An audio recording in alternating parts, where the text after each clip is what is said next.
Hello everyone, welcome to the episode number 2 of DaVinci Resolve for Creator Series. यो एपिसोडमा हामीले discuss गर्नेछौँ DaVinci Resolve को interface बारे। DaVinci Resolve चाहिँ 7 वटा मेन पेजमा डिभाइडेड छ। ढिला नगरी लागौँ हाम्रो DaVinci Resolve को इन्टरफेसतिर। यो फर्स्टमा देख्न सक्नुहुन्छ यो एकदम डरलाग्दो नै छ फर्स्टमा खोल्नेलाई चाहिँ अनि बुझ्न अलि गाह्रो छ तर as compare to Premiere Pro CapCut यताउता सबै भन्दा सजिलो मलाई चाहिँ यही लाग्छ किन भन्दा हरेक पेज चाहिँ एउटा स्पेसिफिक कामको लागि बनेको छ। भिडियोहरू इम्पोर्ट गर्न पर्यो भने यो मिडिया ट्याब छ अनि एडिटिङ गर्नको लागि छुट्टै एउटा अर्को ट्याब छ। नम्बर 4 मा रहेको छ हाम्रो फ्युजन ट्याब र यो ट्याब चाहिँ तपाईको मेनली युज चाहिँ तपाईको भिजुअल इफेक्ट्सको लागि हुन्छ। यदि तपाईलाई मोसन ग्राफिक्स गर्न मन लाग्यो अनि मोसन ट्र्याकिङहरू अनि कम्पोजिसन गर्न मन लाग्यो ट्र्याकिङ गर्न मन लाग्यो भनौँ न 3D टाइटलहरू र अरू कुल इफेक्टहरू गर्न मन लाग्यो भने तपाईले यो ट्याबदेखि गर्नुहुन्छ। र यहाँ देख्न सक्नुहुन्छ कलर ग्रेडिङ भनेर छ। DaVinci Resolve को सबभन्दा बेस्ट पार्ट नै यही कलर ग्रेडिङ नै लाग्छ मलाई खासमा। अर्को यहाँ देख्न सक्नुहुन्छ फेयर लाइट भनेर, यसमा चाहिँ मेनली सबै म्युजिकको काम हुन्छ। लास्टमा छ यो रकेट जस्तो, अब यहाँ चाहिँ सबै काम गरिसकेपछि यो एक्सपोर्ट गर्ने ठाउँ हो। हामीले सबै ट्याबहरूको बारेमा त बुझ्यौँ, अब बुझ्यौँ हामीलाई मेन युज हुने ट्याबको बारेमा। Editing tab.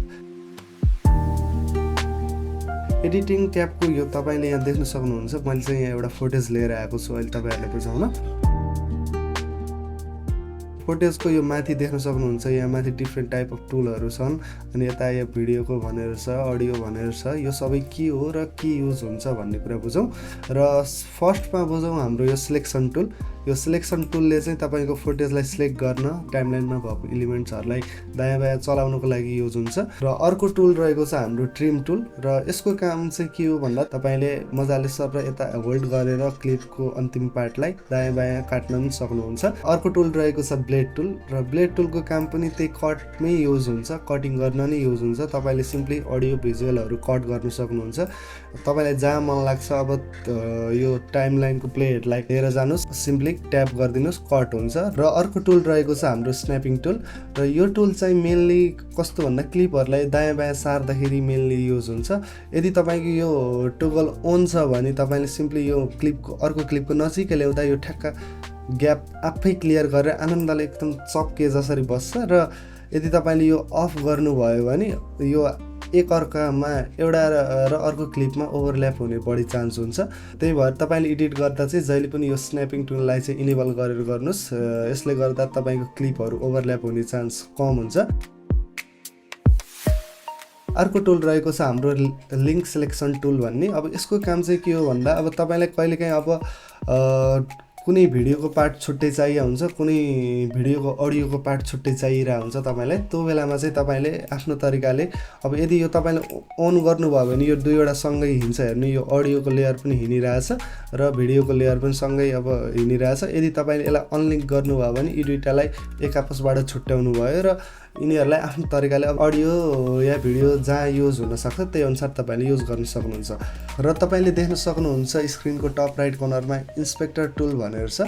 अब यो चाहिँ कस्तो भन्दा यो तपाईँको एडिटिङको कन्ट्रोल रुम जस्तै हो। अब तपाईँले कुनै क्लिपलाई जुम गर्नु पर्यो, कुनै क्लिपलाई पोजिसनहरू चेन्ज गर्नु पर्यो, ल मानौँ क्रपिङ गर्नु पर्यो, क्रप गर्न सक्नुहुन्छ। अब कतै काट्न मन लाग्यो काट्न सक्नुहुन्छ, स्पिडहरू चेन्ज गर्न सक्नुहुन्छ। अडियोको लागि पनि तपाईँको यो सेम नै हो। अब यहाँ तपाईँले अडियोमा सिलेक्ट गर्नुभयो भने अडियोमा देखाउँछ, यदि भिडियोमा सिलेक्ट गर्नुभयो भने भिडियोमा देखाउँछ।